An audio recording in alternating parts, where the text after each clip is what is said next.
doing, Pop? Fine. How you doing? You look good. Yeah, I feel pretty good. Lucille told me to be down with you. So you doing all right, huh? Yeah, I think so. You know, I've been looking around and I don't know what to think. People going everywhere, dogs, cats, airplanes. It's gonna take me a while to get used to things. So what you gonna do with the rest of your life now that you done ruined it? Hey, Pop, I just come by to say hi. All right, I see how you doing. Can't get no job. You gonna hide. You got a mark on your foot wide. They can see you coming. You just took your life and you threw it away like it wasn't worth nothing. I don't want all this. I just come by to say hi. I done paid my debt. I don't want all this. Boy, you don't even know where your debt begins. I know where it ended. It ended when I did them 20 years. I didn't owe nobody nothing. When they gave me that parole 5 years ago, I turned it down because I didn't want to owe nobody nothing.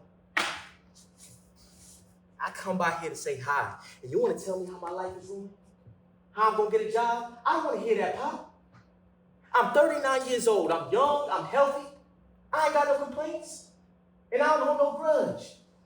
What happened between us those 20 years, I done put aside. I don't hold no grudge. Who the hell cares what you hold? I'm the one that gotta walk around here with people pointing at me. Talking behind my back. There go his father, that's him. People try to sneak a look at me from the corner of their eye, see if they can see something wrong with me. See if they can see what kind of man will raise a boy to do something like that. You don't mock me and you walk in here talking about you ain't got no grudge. I'm just saying I don't feel no kind of way you ain't come to see me, Pop.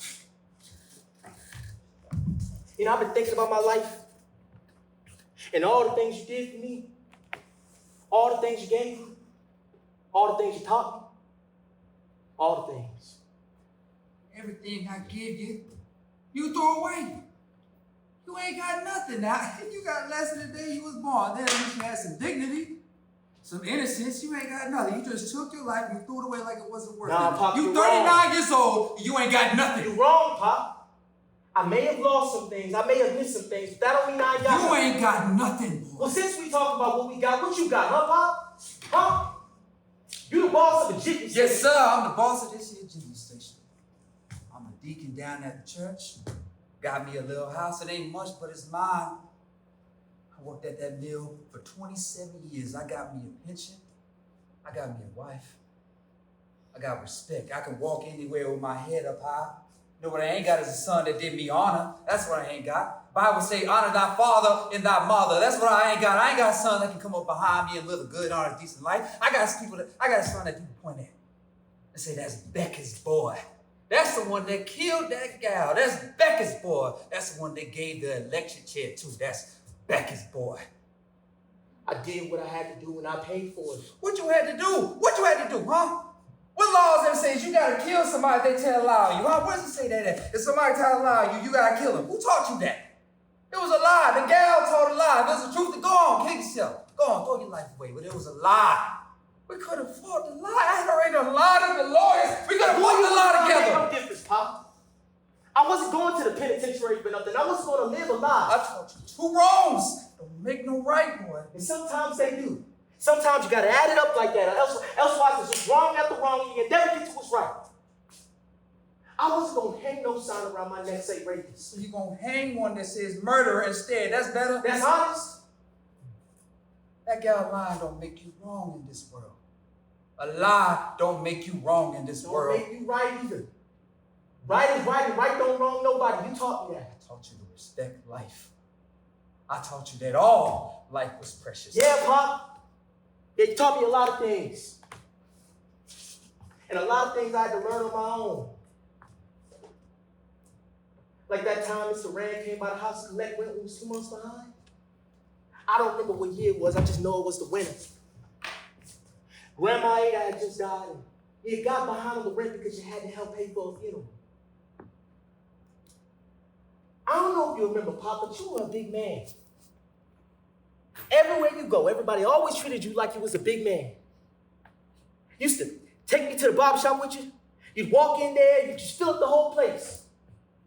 Everybody would stop cussing because Jim Becker had walked in. And I would just look at you and wonder how you get that big. I wanted to be big like that. I would go to school and I would try to make myself feel big, but I never could. I told myself, that's okay. That's okay. When I'm grown, I'm going to be big just like that. Walk into the barbershop and make everybody stop and look at me. That day, Mr. Rand came to the house, it was snowing. You come out on the porch, and Mr. Rand started yelling and shouting, and threatening to put us out on the street where we belong. And I was just waiting for you to tell me to shut up, to get off your porch, but you just stood there and promised you would have the money next month. Mama come out on the porch, and Mr. Rand kept yelling and shouting. I look at Mama, she trying to get me to go in the house. I look at you, and you had gotten smaller. The longer he shouted, the smaller you got. We went back to the barbershop. You didn't seem so big no more. You was the same size as everybody else. You was just another man in the barbershop. That's when I told myself, if I ever got big, I would never let nobody make me feel small. And when I met Susan McKnight and found out her father was the vice president of Go Forward, that's when I got big. Yeah, that's when I became a big man. I felt like I was somebody. I felt like I could walk into the barbershop and fill up the space just like you did. And when you told that lie on me, that's when I woke up. That's when I realized I wasn't big on my own. I wasn't big on the inside. When she told that lie on me, it made me small. And I wanted to do something. Said I wasn't just another nigga. That I was Clarence Becker. I wanted them to remember my name. And I thought about you standing there getting small and Mr. Rand shouting and cussing and Susan McKnight shouting that lie on me. And I realized that was my chance to make the Beckers big again. My chance to show the world what I learned on my own. I thought you'd be proud of me. I thought you'd understand. Proud of you for killing somebody. Oh, Pop, for being a warrior. For dealing with the world in the ways that you didn't, couldn't, or wouldn't. Boy, you trying to say I had something to do with you pulling that trigger. You trying to say it's all my fault because I didn't knock Mr. Rand on his ass so I could keep a roof over your head. So you wouldn't have to sleep out there in the street in the cold and the snow. No, Pop, I did it. So you're going to knock Mr. Rand on his ass for me by killing that guy? No, Pop, I did it for me. I did it for myself. But it didn't add up the way that I thought it would. I can see that now. I was wrong. You could have been something. You had every advantage. I tried to fix it for you so you wouldn't have to come up behind me. So you can go on and live a better life. So you can go on and go further. I did without so you can have. Hey, Pop, you took your role. You made your choices. You did what was right for you. I made my choices. I took my role and I did what was right for me. Now I paid my debt. That's done and gone. So let's just say I came by to say hi and leave it at that. Want to know why I never came to see you? I don't want to know. That's your business.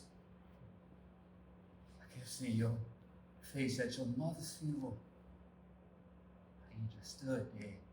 You never shed a tear. You just stood there with that same scowl you got on your face right now. Then you want to walk in here and ridicule me because I didn't knock Mr. Rand on his ass. You want to know why? Because I had your black ass trying to be fed. Crying to have a roof over your head and less money in your pocket and clothes to wear on your back. That's why. Because I had a family. I have responsibility. If I would have knocked Mr. Rand on his ass, you would have went homeless. You wouldn't have clothes on your back and lunch money in your pocket. I did what I had to do. And all the while, I swallowed my pride and let them mess all over me. All the while saying, you bastards got it coming. Look out. Becker's boy coming to straighten this shit out. Oh no, you're not gonna fuck him over. No, he gonna grow up big and strong. Watch out for Becker's boy. Becker's taking his ass whooping like a man so his boy can stride around this shit like Daniel and the lions did. Watch out for Becker's boy. Watch out for Becker's boy. And what I get? What I get? Stay there with me, boy. What I get? Tell me what I get. Go on, tell me what I get. I get a murderer. That's what? Murder. The way your mama love you, boy. You know you killed her. I ain't killed her, Pop. Come on, you know What that. you call then? What you call it? That woman took sick the day the judge sentenced you, and she ain't never walked or talked or ate nothing for 23 days. She just laid up in that room until she died. Now you tell me you ain't killing her. Tell me they killing her. Every day Mama came to that courtroom by herself. Where was you, Mama? Where was you? Everybody can see how I was bringing her down. Where were you when she needed somebody to talk to? A shoulder to cry on, somebody to listen to her. Where were you? Trying to keep her alive. Trying to get her to eat something. What's it about eating, Pop? That's not what she needed. A bowl of soup. She needed to know that you were going to be there for her. That you were going to be there when she woke up. That she could count on you to be there for her. But no, you turned your back, clinging to your room. Don't you say nothing about Then me what turning you my back. gonna I was do? there. I was holding her head when she died. Where were you? Locked up in some cage, like some animal. That's what killed her. The judge said that the life that she brought into this world was unfit to live. That you are to be reprimanded by the county corrections of the Western State Penitentiary and therefore to be executed by the electric chair. This order to be carried out 30 days from the day. Ain't that what the judge said? Ain't that what she said? This order to be carried out 30 days from the day. She didn't want to live the 30 days. She didn't want to be alive to hear on 11 o'clock news that they had just killed you. So don't you come over here and talk about me turning my back when I nursed that woman. I held her hand, cried over her, fed her, prayed over her, and the last words to come out of her mouth was your name. Don't you say nothing about me turning my back. I was there. Where were you, Mr. Murder?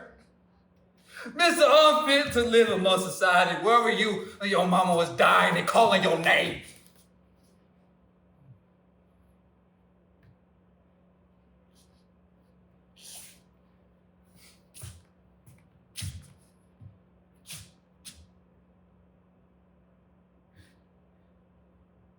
You were my son, and I helped bring your black ass in this world. From this moment on, you ain't nothing to me, boy. You're just another nigga on the street.